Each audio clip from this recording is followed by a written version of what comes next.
তবু একটান মারো দয়ালের নামে। তবু কেন? কারণ আমরা সিনিয়র। এরপর আর কোনো ফয়লতের খোঁজ করলে তুমি নিখোঁজ হয়ে যাবা। আলবাত সহি কথা কইছিস। সাংঘাতিক ব্যাপার দেখছি। তবে সিনিয়রের মতো আচরণ আপনাদের একজনেরও নয়। তুমি তা জানাবা ডিয়ার। শিক্ষার বয়স হয় না, বলা হয় দোলনা থেকে কবর পর্যন্ত জ্ঞান অর্জন করো।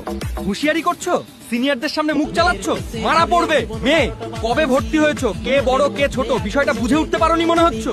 কুকুর ছোট হোক অথবা বড়, তাকে কুকুর বলার সৎসাহসটুকু থাকা অবশ্যই ভালো গুণ। একটা মেয়ে হেঁটে যাচ্ছে, তাকে ডেকে সিগারেট টানতে বলা, এসব আপনাদের কাছে সিনিয়রের সংজ্ঞা? অথচ আমি যে বই থেকে সিনিয়রের সংজ্ঞা পড়েছিলাম সেখানে লেখা ছিল সিনিয়র হলো শিক্ষক, যে জুনিয়রকে আদব শেখাবে, ইত্যাদি ইত্যাদি অনেক কিছুই লেখা ছিল। সেই বই আপনাদের হাতে পড়েনি, দুঃখজনক। মূলত আপনারা রাজনৈতিক পাওয়ার শো করতে এসেছেন। ভুল বলিনি আমি নিশ্চয়ই।